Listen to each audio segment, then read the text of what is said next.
Hola, papito y mamacita. ¿Cómo estás? I'm not Spanish. I don't speak Spanish. But sometimes I like to call people papi and mommy. Because you only live once. And what else am I going to do? Might as well.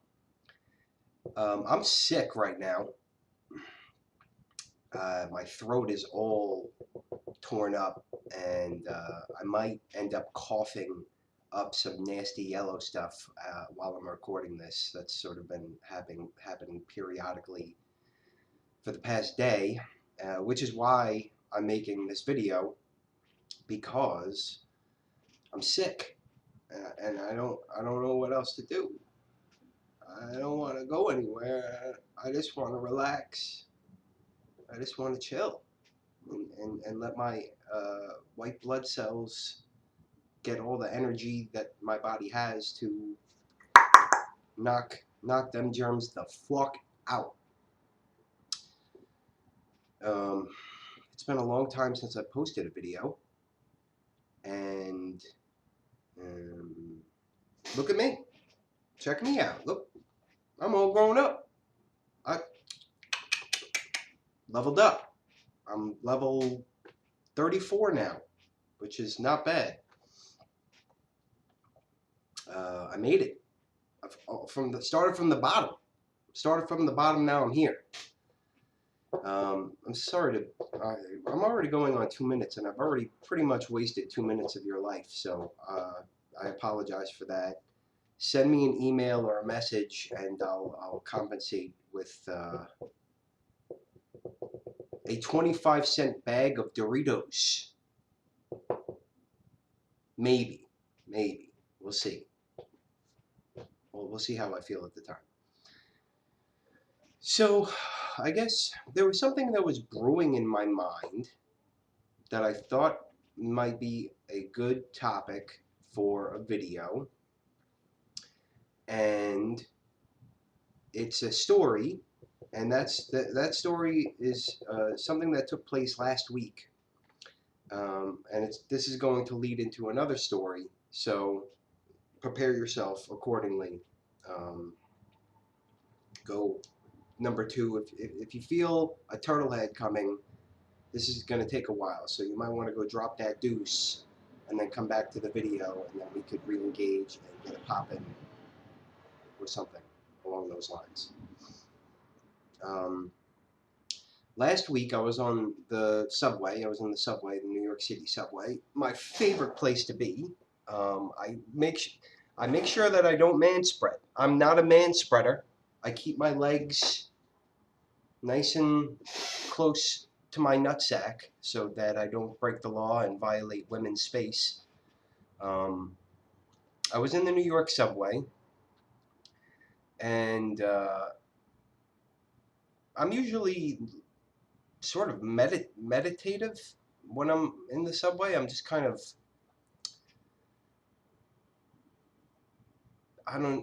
not really. I don't listen to music anymore. I don't read books. I don't write anything. I'm not working on anything. I'm just kind of reflecting, sitting, or standing and just relaxing, staying in the moment, being in the now, and observing, just watching. I mean, there's a lot going on in a New York City subway car, so it's kind of entertaining and enjoyable just to watch people.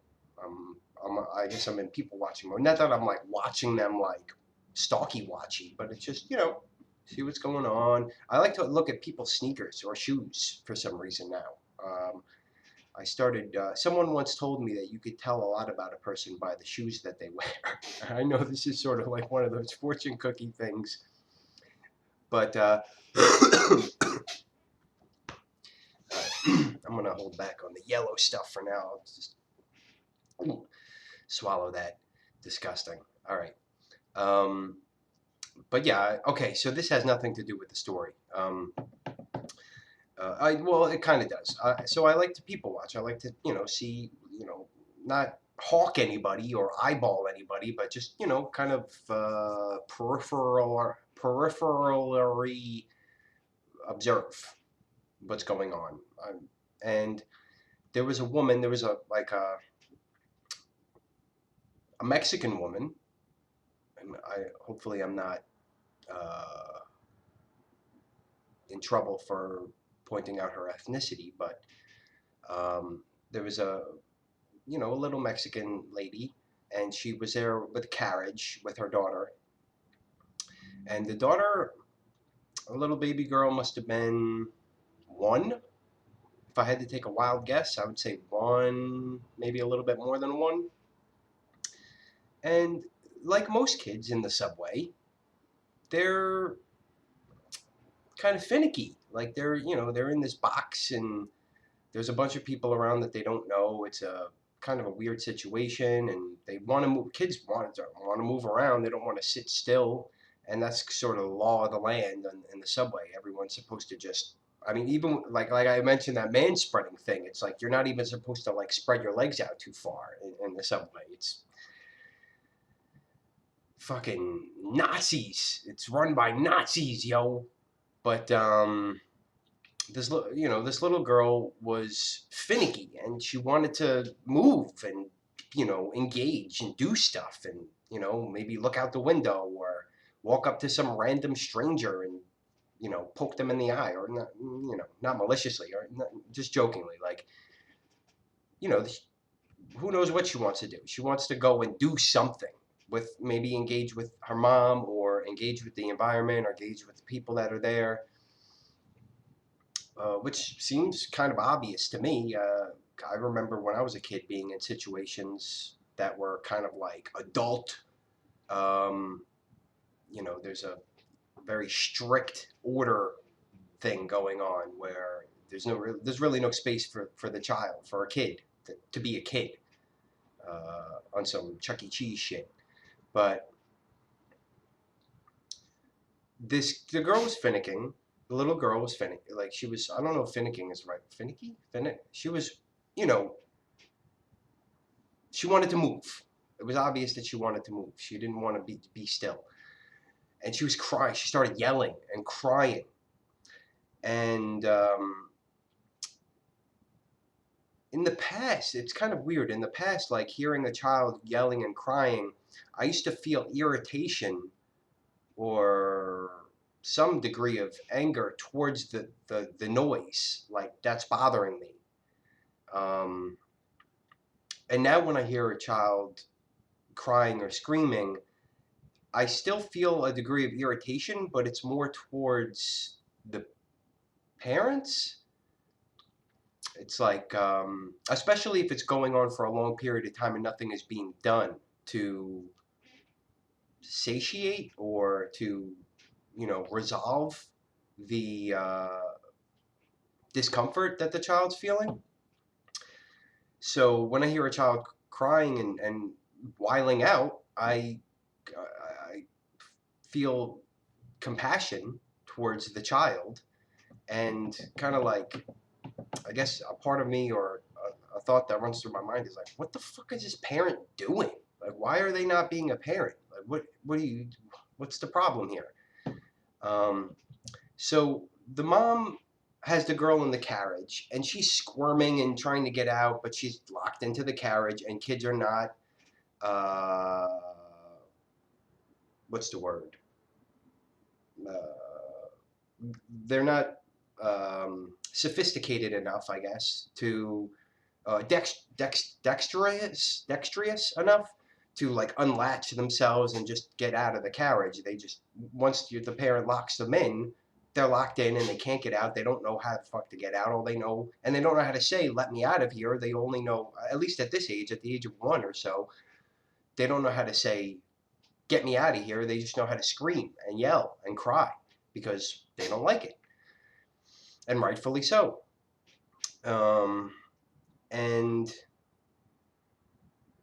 so the mom, after a while of the baby crying, she's like telling the baby, like, stop it, stop it, stop it. And that just makes the baby cry even more, because the baby's seeing the mom is trying to negate or pacify her, and that just gives her more reason to be even louder to get what it is that she needs or whatever it is that she wants at that moment. So she's getting louder, and the mom finally picks the child up, picks the little girl up, and is kind of holding her between her legs, but like sort of I guess the baby couldn't really walk yet, but she was kind of learning to just get her feet on the floor and kind of bounce around while the mom was holding her. So the mom was doing that for a couple minutes, and then the baby was like hype, like she was like satisfied, like I'm getting what I want, and she was smiling and she was having fun, that her mom was giving her attention and engaging with her. And after maybe 2 or 3 minutes of the mom engaging with the child, she put her back in the carriage. And then immediately the baby started screaming again and crying. Because it's like, they don't want 2 minutes. Like, but 2 minutes? What is this? Like, you just got me started. You just got the ball rolling on this entertainments that we were doing. And now you're already putting me back in the crib and locking me back in here. Not the crib, have I been saying crib this whole time? The carriage. I think carriages are grimy anyway. I don't. If I ever had a child, I don't think I would even rock with a carriage. We'd be straight up. We'd do the carrying thing. Um, Nice and close to me at all times. And at least ideally, that's what I think I would like, or what a child would like. But um, so I look at this. So the mom just leaves the baby there at that point and lets her go off crying and screaming as much as you want. And the mom is just kind of, I don't know, zoned out, um, not paying attention or intentionally not paying attention to the child's cries. So I look down at the little girl in the carriage with like a look of distress on my face, sort of matching hers. It was sort of, I guess it's mirroring.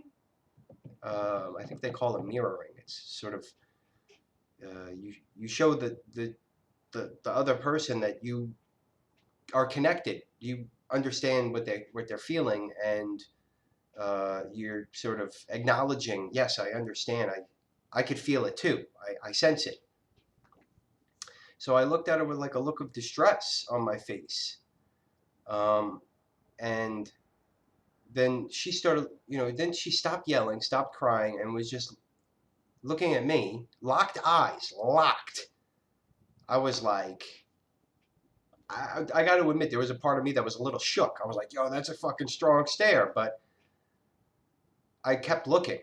I, you know, I maintained the eye contact,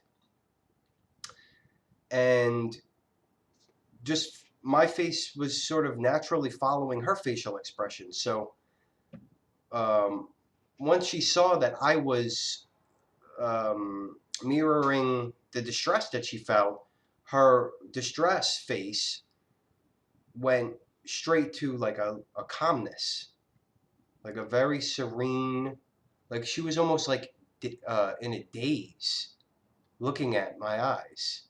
And then I sort of became in a daze looking at her eyes. And it was just very soft look, just a very, I see you, we see each other. And the eye contact is real strong. And this was it lasted a long time. I almost missed my stop. It lasted a long time where we were just locked, gazing at each other, unbreaking, an unbreaking gaze. And the whole time, she didn't squirm, she didn't yell, she didn't cry. She was just like smooth. She was like the calmest, the calmest kid I've ever seen. And I felt really calmed. Sometimes I think when I'm in the subway, I feel a little bit of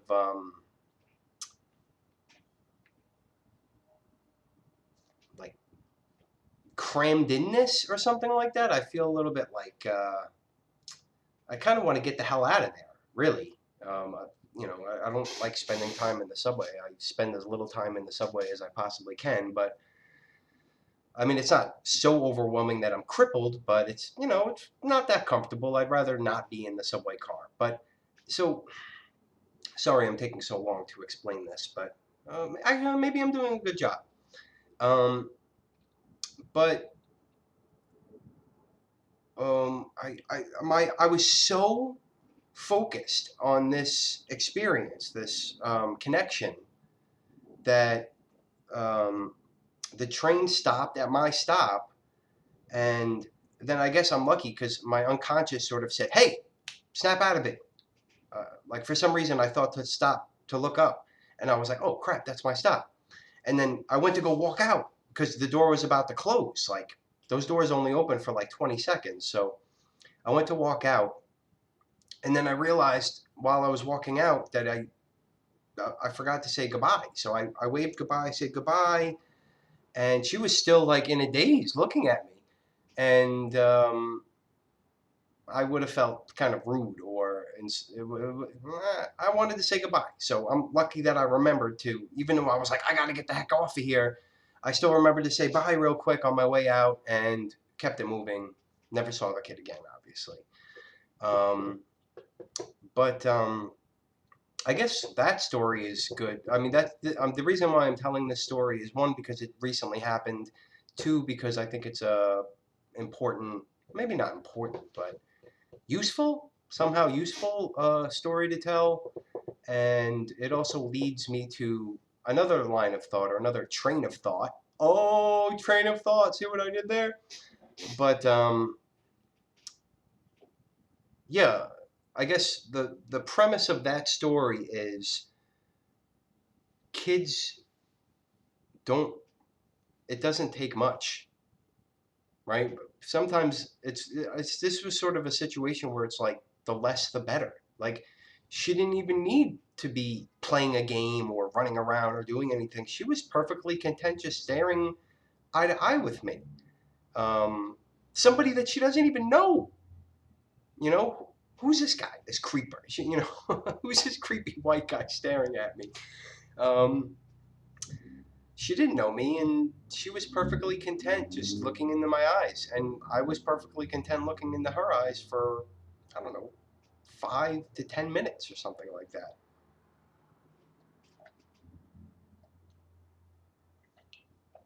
So if you're a parent, or if you're going to be a parent, um, I guess the gem to take from this story is it doesn't take much. You know, sometimes less is more when it comes to kids. And so that that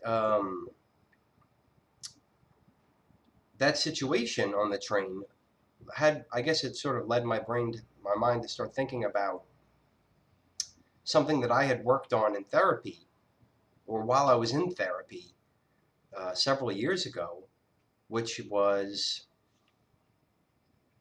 um, there was like a traumatic moment when I was a child that I wanted to revisit as the person that I am now,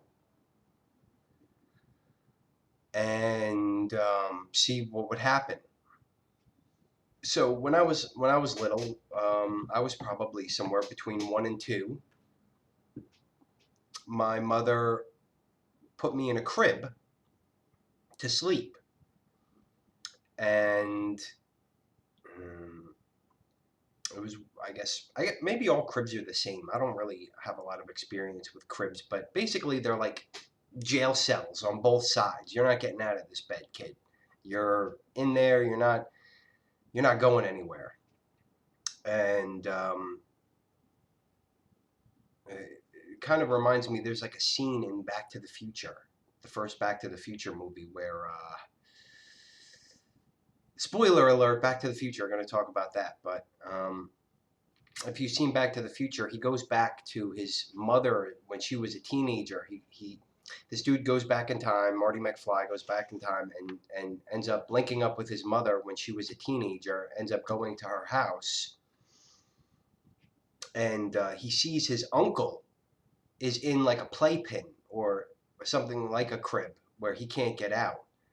And his uncle, he knows that his uncle later in years to come will end up being a jailbird. He'll be someone who's, I think, either has a life sentence or he's always in and out of prison.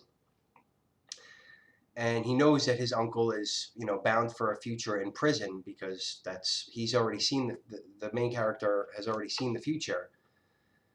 And when he goes to see his mom, goes to his mom's house when she's a teenager, he sees the uncle in the playpen in the crib, and he makes some sort of comment about the bars. He says, "You better get used to these bars, kid," or something like that, because you're gonna be surrounded by bars for a very long time. And okay, that was kind of but tangential. But so I wanted to revisit. Another part of this memory that I wanted to visit is once I started to learn how to climb out. I think I started learning how to climb out of the crib somewhere between 1 and 2. And as soon as I started to learn how to climb out of the crib, my mother bought these like black straps to strap me down to the mattress so that I couldn't like get up. There was no way for me to climb out because I was strapped down to the mattress. So the memory I have this, I remember it very clearly, vividly. I woke up, the time after I would wake up and I couldn't move. I couldn't go anywhere. I couldn't do anything. And my mother had put the crib in the bedroom down the hall on one side of the apartment, and she slept in the living room. She's one of those moms that like always slept on the couch, like some fucking weird couch lady. But she was sleeping down the hall, and she closed the bedroom door. So I'm in the bedroom on the other side of the apartment all by myself. I'm like 1 or 2 years old. My mother starts strapping me down to the mattress once I finally learn how to climb out. Like, you would think that's a good thing. It's like, what? Look at you. You climbing out the fucking crib, son. Like, that's you gaining an experience. You're leveling up. You're handling your fucking biz. You're doing what you're supposed to do. I mean, you're not supposed to be strapped down to a mattress. So I would wake up, I would be strapped down to the mattress. And when you're that little, here's something that I also vividly remember is that it's a panic. There was a panic, like, I can't move. I'm strapped. I'm stuck in here. There's no one in the room here with me. The door's closed. I'm all by myself. I don't know what's going on. I don't know if anyone's going to come let me out of here. I don't know if my mother, where she is. I would scream and yell to get, to let someone know, hey, hey, hey, I'm up. Get me out of here. But there would be no response. And what was going on was that my mother was sleeping on the other side of the apartment. So it's like, you struggle for a while, but you can't get out. You don't know how to get the straps off of you. And there's like a sort of resign. There's a sort of like, well, I guess there's no point in even trying anymore. I'm stuck. I'm just stuck. I mean, I just have to accept that, and I'm stuck, and no one is responding, and that's kind of scary. But once the fear does nothing, once the fear that leads to the crying and screaming does nothing, you're left just sort of like, all right, well, I'm just gonna lay here until I die. basically, as far as I know. Um, so I revisited that memory as the person that I was when I was 31 or 32, when I was working through some of this stuff. And I imagined I walked into the apartment, I went straight down the hall, I opened the door, I went to the crib, I took the straps off, and I said, "I'm sorry. I'm so sorry that you were left here like this. You're not. No one, no one should be leaving you in this crib like this. This is this is not right. I'm I'm I'm here to make sure that this doesn't happen again. This is not supposed to happen to you." And the the baby, me as a baby, was so angry with my mother, who was just leaving me there strapped down to the crib. So I kind of like, oh, okay. So I told the baby, well, whatever you need, what do you need from me? Is there anything that I could help you with obviously I'm not gonna let you get strapped down again. I'm not gonna do that. Is there anything else that you need? And it said, you have to go tell, like it was sort of telepathic because I couldn't talk at that age, but I still know what their sentiment, I know what the sentiment coming from me as a child was at different times. So if I was able to talk between 1 and 2, I would have said, you have to go let that woman know she can't do that. She can't leave me here like this. This is not good.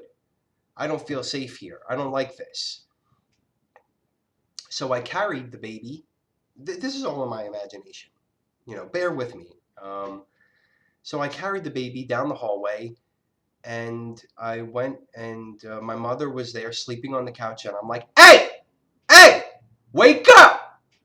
Very forcefully, because I was starting to feel the anger myself. This baby was scared and angry, and I really wanted to be the voice for the baby, this baby that couldn't talk.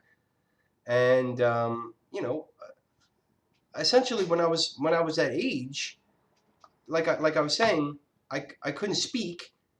I could only make noises, yell, cry, but those yells and cries could be,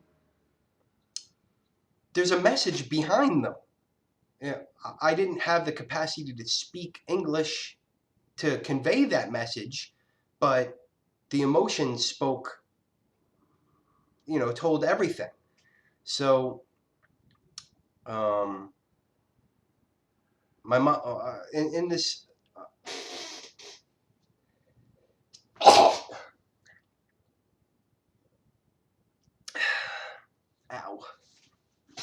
Okay. Oh, only one sneeze after 28 minutes. That's not bad. Damn, I gotta start wrapping this up.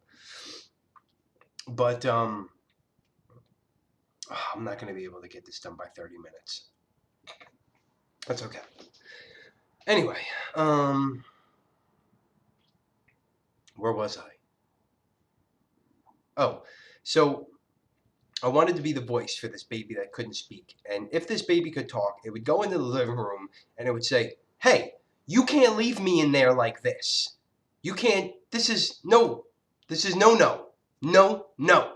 You can't do this to me. And in the in the in the process, in the imagination of this, this revisiting, my mother woke up and she started spewing excuses, I guess excuses that, this is about safety. I have to make sure that you don't hurt yourself trying to climb out of the crib. Um, this is all about safety. I'm trying to protect you. Um, if you were, if you tried to climb to the top of the crib and then climb over, if you fell, you could hit your head, you could die. This could lead to death or injury. And we didn't buy it. We didn't buy it. Nah, nah.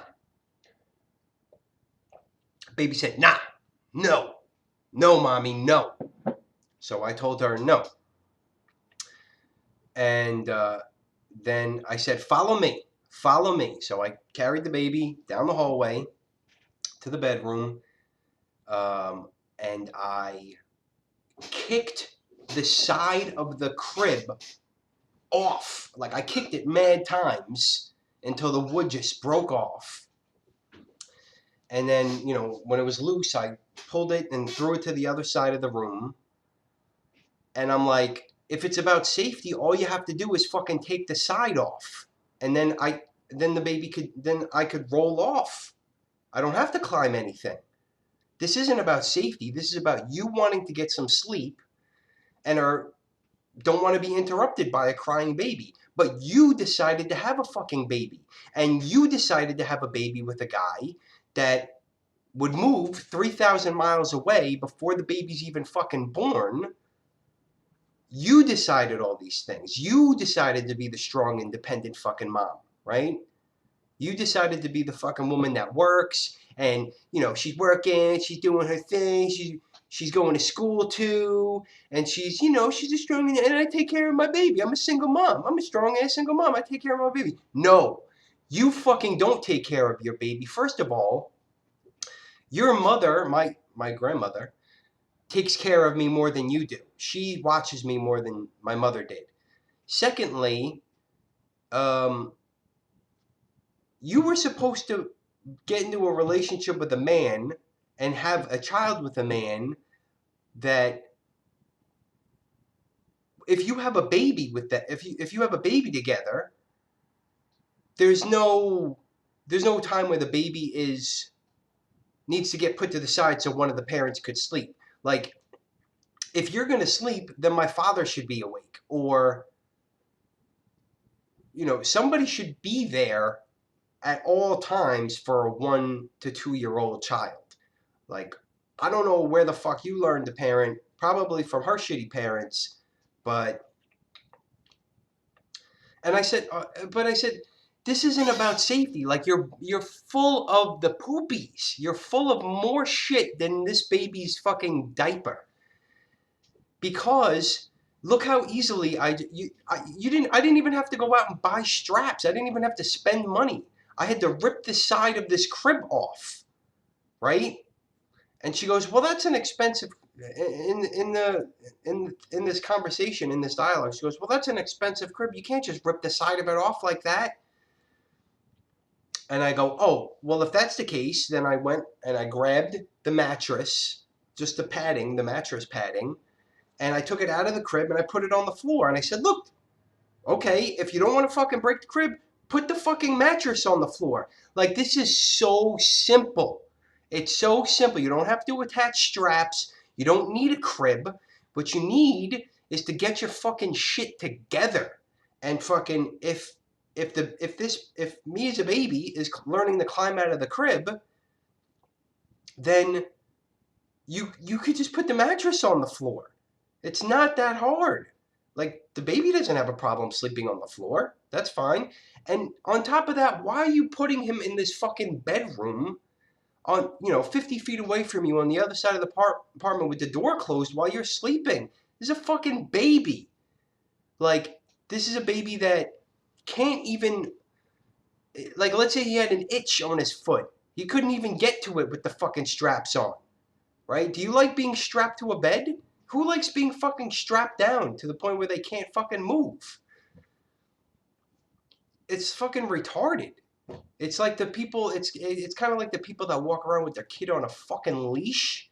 These motherfuckers. These motherfuckers, they'd be your kid on a fucking leash.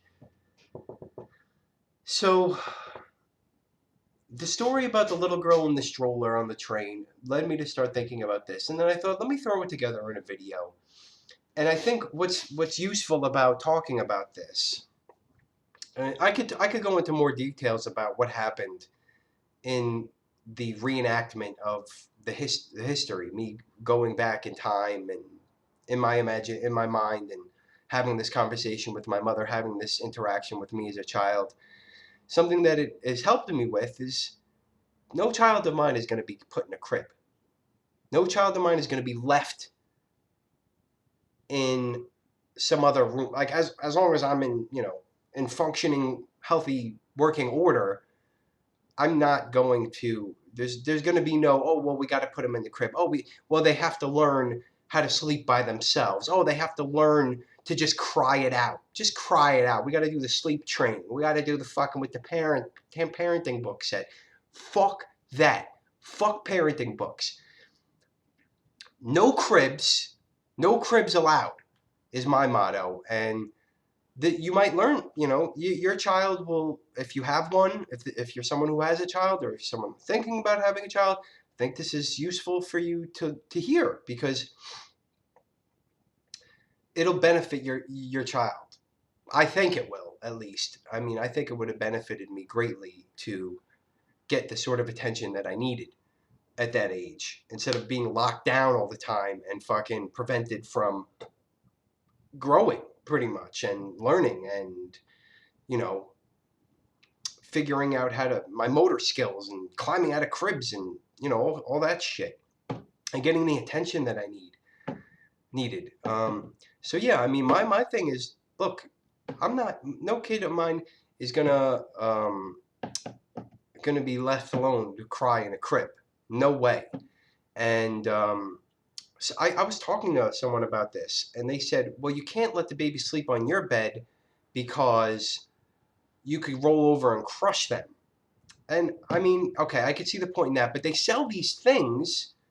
There are these things, they're like cribs, they're like half of a crib, but it attaches to the side of the bed, and it's open to the bed side, but closed around the backside. So if the baby needed to crawl out, they could crawl onto the bed or get to the bed. They're not stuck in in their section.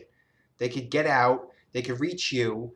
And I was thinking, if I had a baby, I would want to sleep with my hand real close to them, or the baby mama, whoever, if I had baby mama in the bed too, one of us, it would be best for one of us to be real close to the baby at all times. So at any time the baby wakes up, they see, the parents are right there, right next to them. There's nothing between the baby and the parents, and maybe they could reach out and touch them, or the parent could just have their hand on the baby, on the baby's stomach or on the baby's leg, or just letting the baby know that mommy or daddy is right here.